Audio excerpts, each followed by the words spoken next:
청주의 한 노래방에서 지인 2명에게 흉기를 휘둘러 1명을 숨지게 하고 다른 1명에게 중상을 입힌 살해범 60세 백승태의 신상이 오늘 공개됐습니다. 충북경찰청은 오늘부터 30일간 홈페이지에 백승태의 이름과 나이, 얼굴을 게시할 예정입니다. 앞서 경찰은 지난 18일 신상정보공개위원회를 열고 범행의 잔혹성과 피해의 중대성 등을 종합적으로 고려해 백승태의 신상정보를 공개하기로 결정했습니다.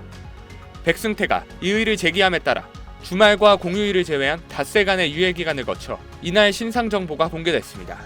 백승태는 지난 9일 새벽 청주의 한 노래방에서 흉기를 휘둘러 1명을 살해하고 1명을 다치게 한 혐의를 받습니다.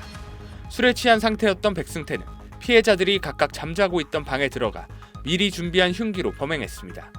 경찰은 백승태가 미리 흉기를 소지하고 있었던 점 등을 토대로 계획 범행 여부를 조사했지만 백승태의 진술에 신빙성이 없어 범행 동기와 관련해 명확한 결론을 내리지 않고 사건을 검찰로 보냈습니다.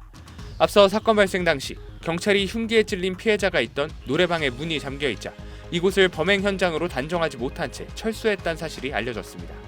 피해자는 신고 접수 1시간 30여 분 뒤 수색 과정에서 숨진 채 발견됐는데 경찰은 노래방 문이 잠겨있는 데다가 혈흔 등 범행 흔적이 없어 내부에서 살인사건이 발생했을 가능성을 미처 생각하지 못했던 것으로 전해졌습니다.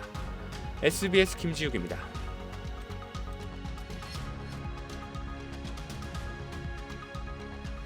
한 명이 숨지고 1명이 중상을 입은 청주 노래방 살인사건 발생 당시 노래방 내부에 가해자와 흉기에 찔린 피해자가 있었지만 경찰이 현장에 진입하지 않은 채 시간을 허비한 걸로 드러났습니다.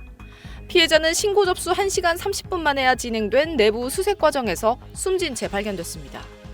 지난 9일 새벽 5시 11분 충북 청주 한 노래방에서 칼에 찔렸다는 40대 A씨의 신고가 접수됐습니다. 노래방에서 대피한 A씨는 병원 이송 직전 현장에 출동한 복명지구대 경찰관들을 만나 새벽 4시쯤 칼에 찔렸다며 지하에서 가해자가 기다리고 있다고 말한 걸로 알려졌습니다. 그런데 경찰관들은 지하 1층 노래방 문이 잠겨있자 일대를 수색한 뒤 새벽 5시 40분쯤 그대로 철수했습니다. 사건 발생 1시간이 지나 용의자가 이미 도주했다고 판단한 겁니다. 건물은 지하 1층에서 지상 6층짜리로 지하 1층엔 노래방과 화장실밖에 없습니다.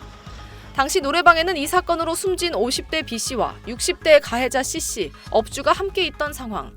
이후 흥덕경찰서 형사들이 오전 6시쯤 다시 현장에 도착했지만 문이 잠겨 있어 역시 진입을 시도하지 않았습니다. 그러다 6시 40분 업주가 밖으로 나와 문이 열리면서 그제야 내부로 진입해 C씨를 검거하고 숨진 B씨를 발견했습니다. B씨는 가슴 부위를 흉기로 한 차례 찔린 상태였습니다.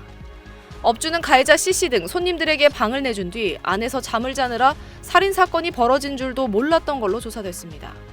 C씨는 흉기로 A씨에게 중상을 입히고 B씨를 숨지게 한 혐의로 체포됐는데 술에 취한 C씨가 피해자들이 각각 잠자고 있던 방에 들어가 이들과 언쟁을 벌인 뒤 범행한 걸로 전해졌습니다. 경찰 관계자는 사건 발생 1시간이 지났다는 A씨의 진술로 인해 초동 대응에 혼선이 있었다며 대응이 적절했는지 확인하고 있다고 해명했습니다. SBS 김민정입니다.